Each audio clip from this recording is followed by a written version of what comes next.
What's up, guys? Welcome to Jam Movies, and today we're talking about one hell of a slasher movie, The Terrifier 3.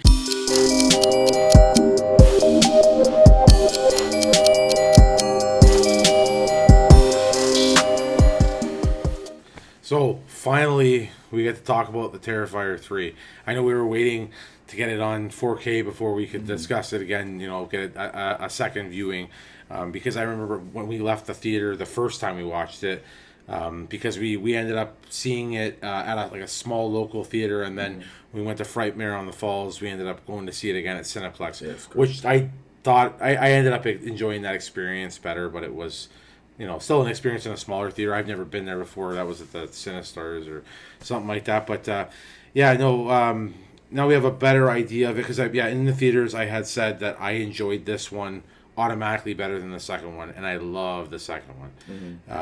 This one, after rewatching it, I still have the same opinion. I do think this is a better made film.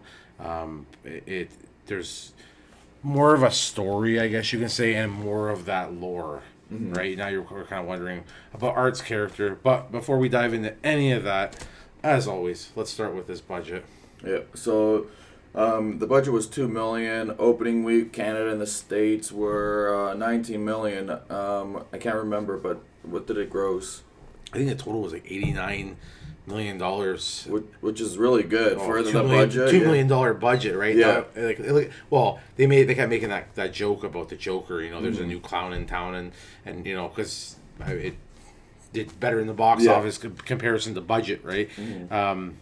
So there's that. It was quite shocking to see the numbers, right? Yeah, it was in actually only 2,513 theaters, if I'm not mistaken. I searched it up because I was curious, because it was a movie that I didn't expect to be so everyone wanted to see it. Yeah, it became quite popular. Yeah, and during that week it came out, they seen a surge in sell tickets for Wild Bots. Is that what the movie's called? Wild Robots. Yes. Yeah. They seen a surge in it. I've never seen it, but I've heard that it was a good movie. But people are saying it was a surge of people sneaking in into watching The Terrifier as well.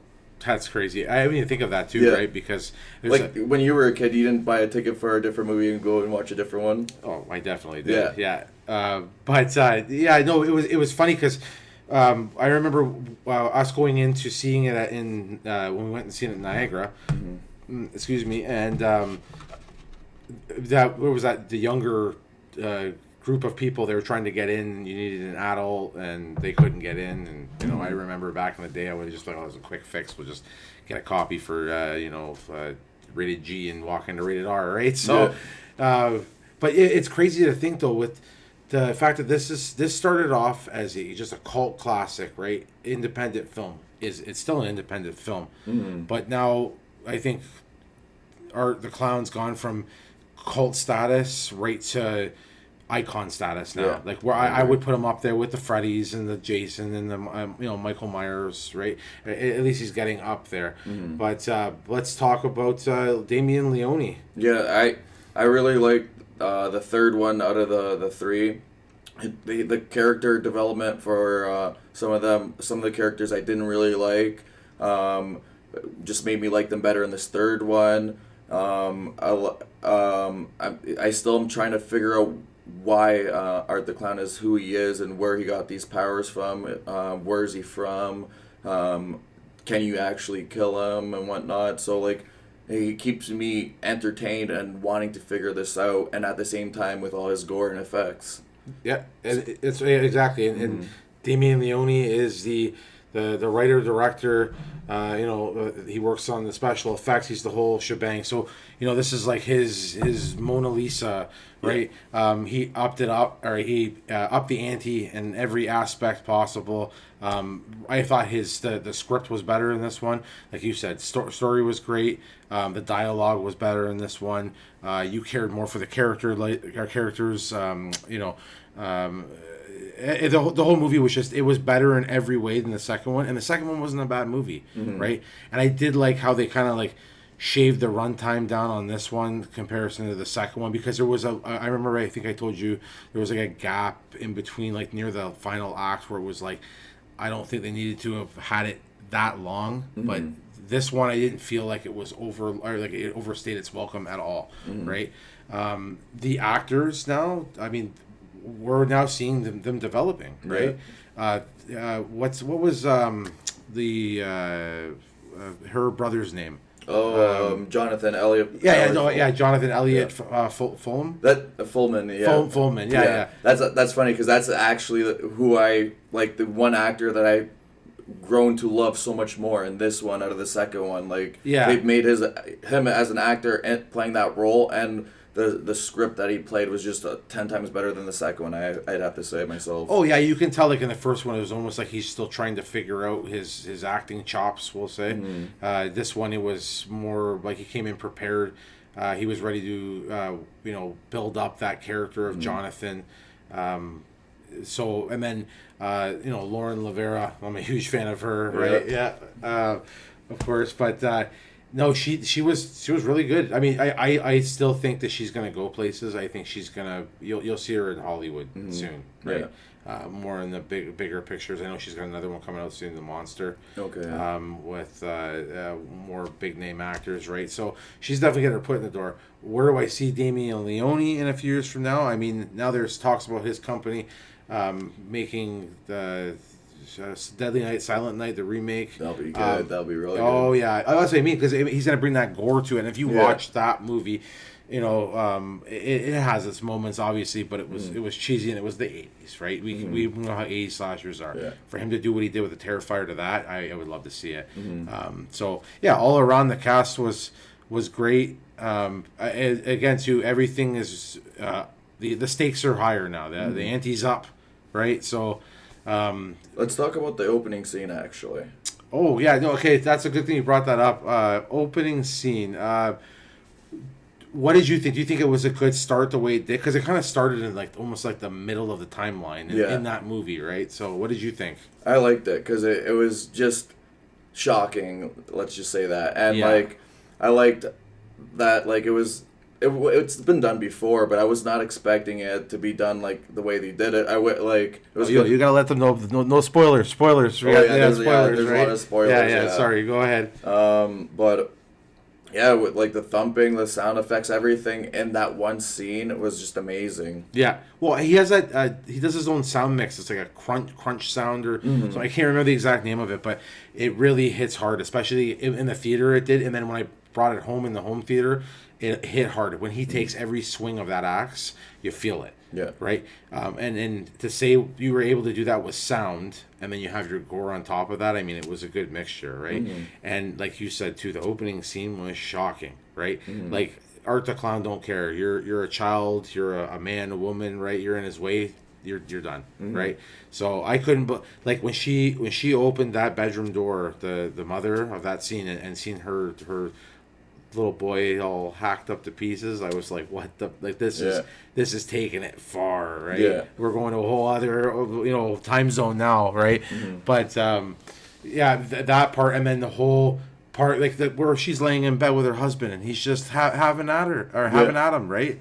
Shocking, absolutely. And what a way to, like, we're 10 minutes into the movie and we're already seeing this crazy outcome of a movie that just started, right? We're like, right there, you're on for a thrill ride, right? So, super shocking. Yeah, well, I mean, let's talk about the shower scene, if we may. That scene was intense. Yeah, and I know some people had compared it to the bedroom scene. I think I would have to go back maybe now and watch and compare the two to see, because we're not just talking about gore factor here. We're also talking about special effects, because these effects were, I mean, yeah, of course they're over the top. It's supposed to be like a cheesy slasher film, right? But if you look at like all the work and detail that took, and how disgusting it actually looks, even if it doesn't look as real, awesome. Yeah. So, and I do want to add too that in those scenes, it as twisted as it sounds, it's hard not to laugh at Art the Clown's personality, especially in those scenes too, right? Like when I don't know if you noticed, but when he moved closer to the girl in the shower and he pulled his glasses and he gave her that big smile or whatever, it was like him saying, from what she said earlier about, oh, I would love to feel to have that kind of evil be that close to you, to breathe on you or whatever. Well, it was kind of Art the Clown going, well, here I am. Yeah. Right.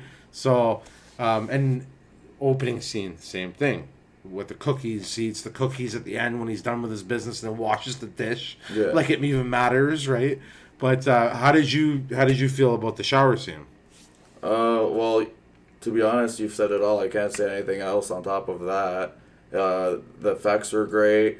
The whole scene itself, the way Art the Clown acted with his praisal from the podcaster was amazing. So yeah, I can't really top what you said because you took the words right out of my mouth. It was just a great scene and like to compare it to the bedroom scene. The bedroom scene, you could feel it a little bit more twisted because you see the salt. You know what it feels to have salt on just your skin itself, let alone pure flesh.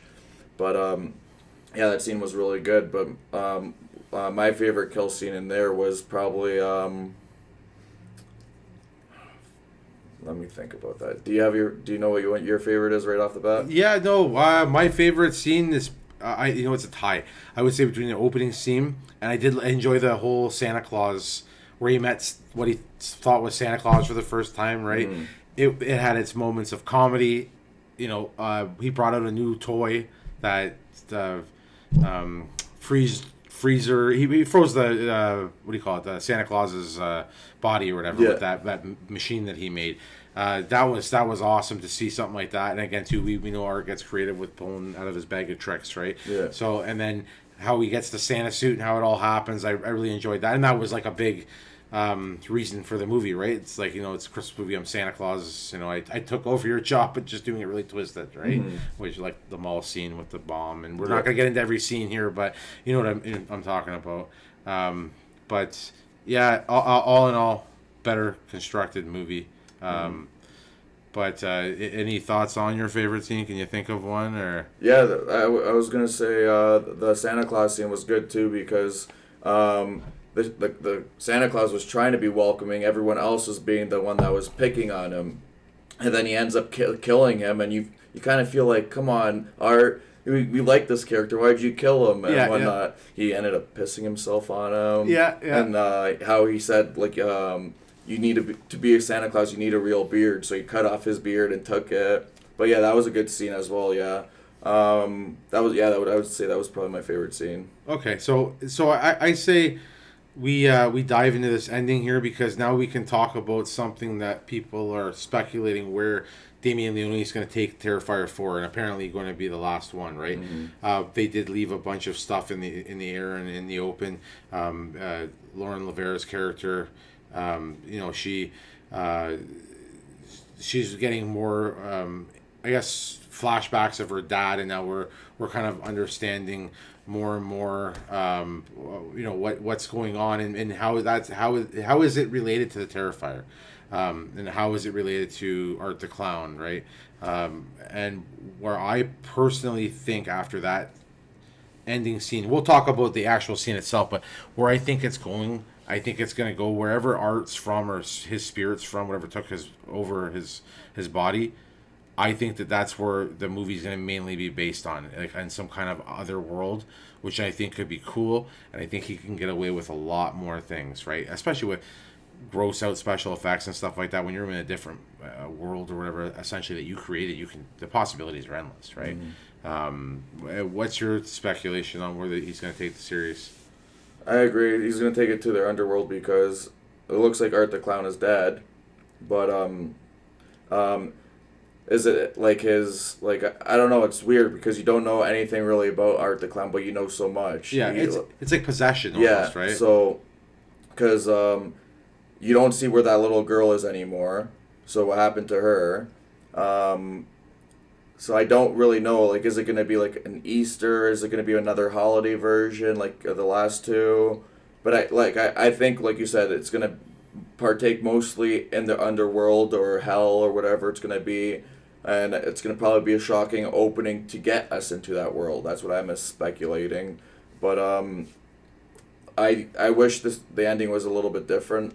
It was good, but I don't know. I did like the scene where he would just slap her in the head every time he walked by her. Yeah. Absolutely annihilated her hands and whatnot. But what did you think about the scene itself? Well, I mean the thing with the rat Oh yeah. down, or the mouse down the throat, that was, I don't know where the hell he came up with that idea. That was that was next level stuff. But no, I mean the ending again too. Like I wasn't expecting it to go there. I thought it would be more of a final showdown somewhere else than a living room. The space, the area they had or whatever, right, to make that kind of scene. I thought it ended well the way it did. Left me more curious than satisfied, we'll say. So like it wasn't like I didn't like it. It's just again it like I wanted a satisfying ending, but I don't know where he's gonna take it to the fourth one. So I guess that's why we got a more of a curious ending, right? So Johnny, let's go to the jam meter. Ooh, okay. This one I would rate it at an 85. I liked it a lot. It was good, but the storyline being as good as it was compared to the last, they're still not that intriguing to myself. I didn't really like the ending. But other than that, it was a great movie. That's why I have to rate it an 85. But what would you rate it? You know what, Johnny, I'm gonna have to go with a 90. I really enjoyed it. I mean, I've seen it already a bunch of times since I've purchased it. And I know we're still waiting on that big box set there from Umbrella, straight from Australia. If you guys get a chance, take a look at it. It's the Umbrella Entertainment website. It's a company from Australia. They do amazing work. We're really excited for the Art Attack collection. But yeah, no, 90% seems fair. Everything was, I think, it upped the ante on the second one. Did everything bigger, better, and I can't wait for the fourth. Really can't. So, thanks for jamming out with us today on our discussion of the Terrifier 3.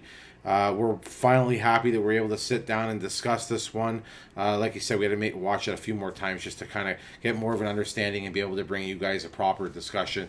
But if you like this video, hit that like button, hit the subscribe button, and as always, thanks for jamming out with us, guys.